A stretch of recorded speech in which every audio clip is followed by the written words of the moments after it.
में आप सबका स्वागत है। पिछली कक्षाओं में हम लोग कर्मभूमि उपन्यास के पात्रों का परिचय, कर्मभूमि उपन्यास के कथानक भाग 1 का सारांश का अध्ययन किए थे।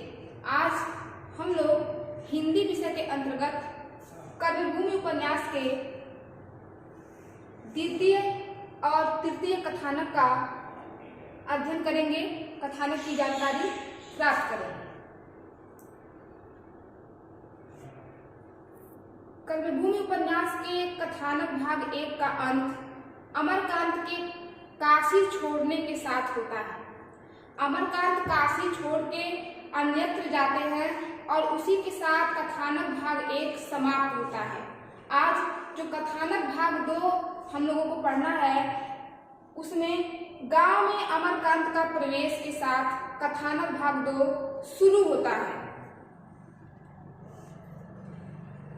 अमरकांत काशी छोड़ के हरिद्वार के निकट एक गांव में जाते हैं और उस गांव में उनकी भेंट सलोनी नाम की एक दलित स्त्री से होती है। उस गांव में अशिक्षा, दरिद्रता, निर्धनता इत्यादि को देख करके अमरकांत का मन द्रवित होता है और वह वहीं पे रुक जाते हैं।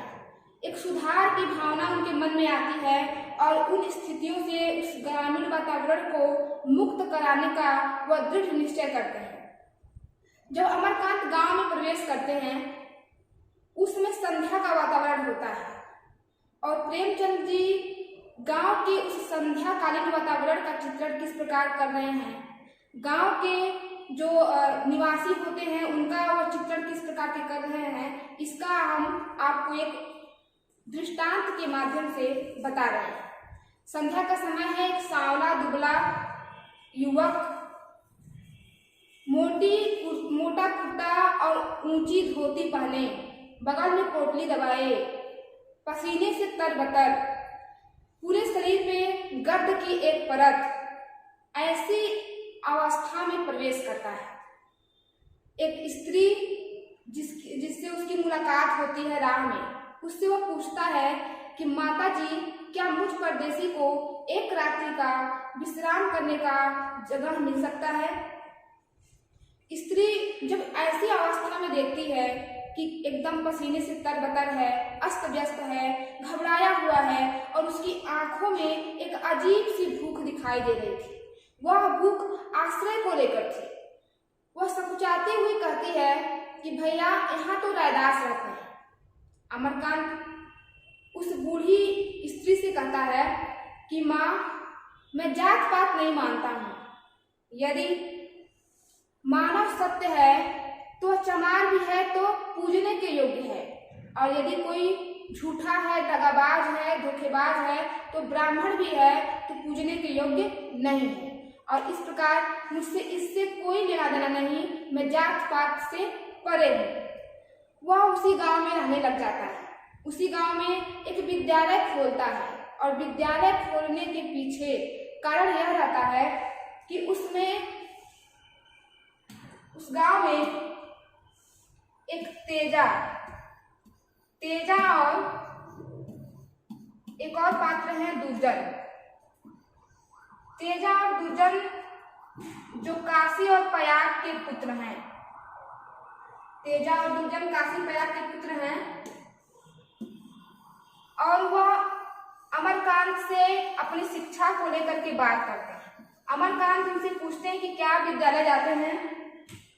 तेजा कहता है कि हम विद्यालय जाते थे, लेकिन वहां पे हम लोगों को पढ़ने नहीं दिया गया। पंडित जी हम लोगों को बाहर बैठाते थे।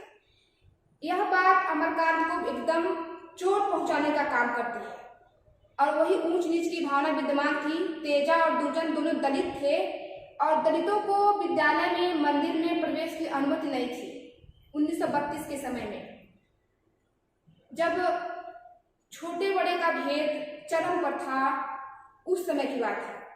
अमरकांत उसी दलितों की गांव में, दलितों की बस्ती में एक विद्यालय खोलने का निर्णय लेते हैं और विद्यालय खोलते हैं। वह विद्यालय सलोनी के जो स्त्री है उसी के भवन में वह खोलते हैं। इसके बाद वहाँ पे उनकी कुछ समय के बाद मुन्नी से भी भेंट होती है और करीब 4.5 महीने बीत जाते हैं इसी सामाजिक सुधार में, उस गांव के वातावरण को बदलने में। 4.5 महीने के बाद वह सकीना, नैना और सलीम को पत्र लिखता है। जब नैना अपने भाई का पत्र 4.5 महीने के बाद पाती है तो अत्यंत उत्सुक हो जाती है, बेहतर हो जाती है और उसके अंदर के भाई के प्रति जो प्रेम की भावना है उमड़ पड़ती है। वह पत्र लिखती है अमरकांत को कि आप मेरे भाई हैं, आप मेरे वीरन हैं, आप राजा हो या रंक हो, आप यश पाएं या यश पाएं, जिस भी स्थिति में हो आप मेरे भाई हैं। आप मेरे साथ न्याय करें या अन्याय करें, मान करें तो मेरा अपमान करें, लेकिन एक बहन क्षमा करने के अलावा और कुछ भी नहीं कर सकती है। उसके इस कथन के माध्यम से एक बहन का भाई के प्रति प्रेम परिलक्षित होता है। वह भी कब, जब भाई छोड़ के चला गया होता है, जब अपने कर्तव्य को भूल के चला गया होता है, तब भी बहन का प्रेम भाई के प्रति वही है। सलीम को जब पत्र मिलता है, सलीम भी अमरकांत के पत्र को पढ़ के अत्यंत द्रवित हो जाता है, उसको अपनी मित्रता याद आने लगती है और कहता है कि जब से तुम गए हो, खुदा की कसम मुझे तुम्हारी बहुत ही याद आती थी। विद्यालय में जी ही नहीं लगता था और तुम विद्यालय अपने साथ साथ विद्यालय के उस रौनक को भी लेके चले गए। सकीना जब पत्र प्राप्त करती है, सकीना भी अमरकांत के प्रेम को फिर से जीने लगती है और कहती है, पत्र में लिखती है कि मेरे मरने तक तुम एक बार आ जाते और मैं तुम्हें देख लेती। इस तरह से पत्रों के माध्यम से दोबारा से दो सबकी आत्माएं एक दूसरे से जुड़ती हुई दिखाई देने लगती हैं। एक दिन पनघट पे अमरकांत का मुन्नी से भेंट होती है। अमरकांत पहचान जाता है कि वह वही मुन्नी है जिसको बचाने के लिए वह अनेक प्रयास किया था और वो क्या करता है, मुन्नी के पास जाता है और मुन्नी से उसकी आप बीती सुनने का प्रयास करता है। मुन्नी उसको अपने जीवन के बारे में बताती है और कहती है कि यह जीवन बहुत बेहया होता है, मैं खाती हूँ, पीती हूँ, आराम से रहती हूँ, मरूं भी तो किसके लिए। मुन्नी के इस कथन में अत्यंत वेदना है कि खाती हूँ, पीती हूँ, मरूं भी तो किसके लिए, अर्थात कोई उसका प्रिय न था जिसके लिए वह जीती अथवा जिसके लिए वह मरती थी। इस तरह से मुन्नी के आप बीती बताने के साथ ही कथानक भाग 2 का अंत हो जाता है और कथानक भाग 3 में अछूतों के मंदिर में प्रवेश का आंदोलन, अछूतों का मंदिर में प्रवेश के आंदोलन के साथ ही कथानक भाग 3 शुरू होता है। 1932 का वातावरण था और अछूतों का मंदिर में जो प्रवेश आंदोलन था व्यापक था, चरम पर था, या ये कहिए कि पूरा आंदोलन कहीं न कहीं इससे मुक्ति दिलाने के लिए ही हो रहा था। एक बार गांव में वाल्मीकि रामायण की कथा हो रही होती है और वहां पे सुनने के लिए दलित इकट्ठे होते हैं और उनको निरादर के साथ वहां से धक्का देके बाहर निकाला जाता है। यह बात शांति कुमार को अच्छी नहीं लगती है और वह चाहते हैं कि कैसे भी करके किसी भी स्तर तक जा करके दलितों को, अछूतों को उनके अधिकार दिलाए जाएं और एक मार्मिक प्रसंग, एक मार्मिक स्थल का दर्शन कराते हैं कि एक बूढ़ा व्यक्ति, वृद्ध व्यक्ति आ करके दरवाजे के बाहर कथा सुन रहा होता है और ब्रह्मचारी वर्ग आते हैं, उसको लात मारते हैं और कहते हैं कि तुम यहाँ कैसे बैठ गए। वह कहता है कि मैं यहाँ बैठा हूँ और यहाँ तो जूते चप्पल की जगह में बैठा हूँ, जहाँ आप लोग जूते चप्पल उतारते हैं मैं वहाँ बैठा हूँ। कहते हैं लोग कि तुम्हारे मरने की अवस्था आ गई लेकिन तुमने अपने चाल में परिवर्तन नहीं किया। अर्थात एक व्यक्ति जो मठ पे बैठ रहा है और एक व्यक्ति जो जूतों के पास बैठ रहा है, फिर भी उसको बैठने नहीं दिया जा रहा है। हम अंदाजा लगा सकते हैं कि सामाजिक विषमता कितनी व्यापक थी, ऊंच नीच की भावना कितनी प्रबल थी कि जो वृद्ध व्यक्ति को एक रामायण की कथा भी सुनने का अधिकार न था उस समय। इन सारी स्थितियों से उबरने में सुखदार और प्रोफेसर शांति कुमार ने अत्यधिक सहयोग किया। एक आंदोलन करते हैं और उस आंदोलन में अछूतों के अधिकार की वो मांग करते हैं कि किसी भी कीमत पे इनको भी मंदिर में प्रवेश की अनुमति दी जाए। ये आंदोलन यथार्थ है, प्रेमचंद जी ने इसको यथार्थ रूप दिया। 1932 के समय में यह आंदोलन हुआ था और उसी को उन्होंने अपने लेखनी के विषय में भी सम्मिलित कर लिया है। अंत में वह अपने आंदोलन में सफल होते हैं और मंदिर का द्वार अछूतों के लिए खोल दिया जाता है। सुखदा की गिरफ्तारी। कथानक भाग 3 के अंतर्गत ही सबसे प्रमुख प्रसंग सुखदा की गिरफ्तारी आती है। हम जानेंगे कि कौन सी ऐसी स्थिति उत्पन्न होती है कि सुखदा को गिरफ्तार किया जाता है। वो सुखदा जो अनेक आंदोलन में सक्रिय भूमिका निभा रही होती है। सुखदा की जो ननद है, अमरकांत की जो बहन है नैना का विवाह धनीराम के पुत्र मनीराम के साथ हुआ रहता है। मनीराम नैना को बिल्कुल भी पसंद नहीं करता है।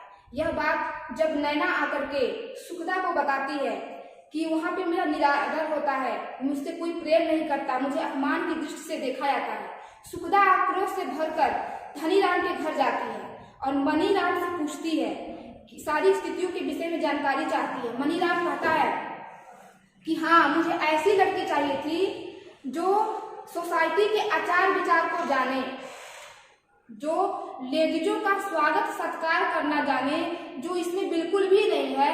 और अब मैं क्या करूंगा, बंधन तो बच गया है लेकिन मुझे दूसरा विवाह करना पड़ेगा। इसके अतिरिक्त कहता है कि वह पूजा पाठ करती है, सिंदूर लगाती है, तिलक लगाती है, व्रत रखती है, घर के सभी लोगों को पसंद है, लेकिन मुझे ऐसी स्त्री नहीं चाहिए जो पूजा पाठ करती है।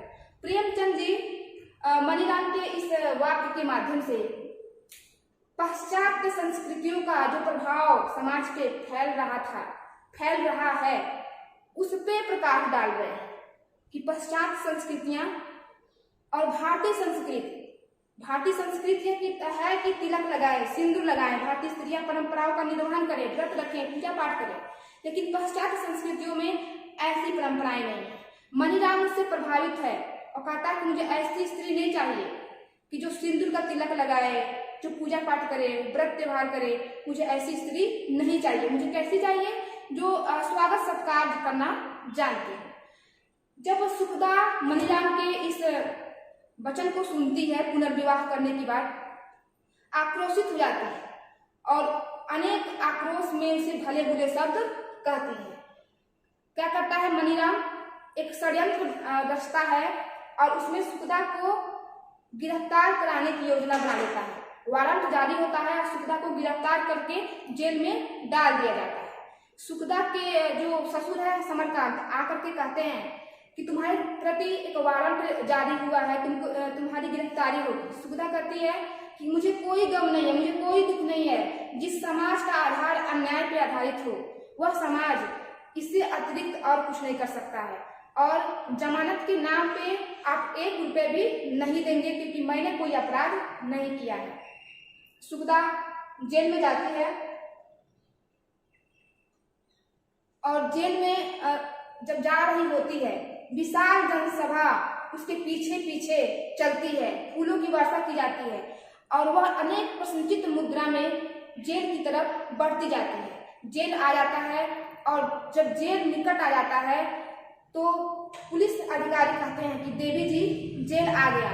सुखदा उस वाहन से निकलती है, मोटर से निकलती है। मोटर शब्द का प्रयोग प्रेमचंद जी करते हैं क्योंकि तत्कालीन वातावरण में मोटर शब्द ही प्रयोग किया जा रहा था और जैसे लगता है कि वो अपने जीवन धन से मिलने आ रही है। इतना उसे आत्मसंतोष, इतनी प्रसन्नता प्राप्त हो रही थी जेल जाकर भी। इस तरह से सुखदा के साहसी व्यक्तित्व के साथ कथानक भाग 3 समाप्त होता है। अगली कक्षा में कथानक भाग 4 और 5 के साथ हम फिर उपस्थित होंगे।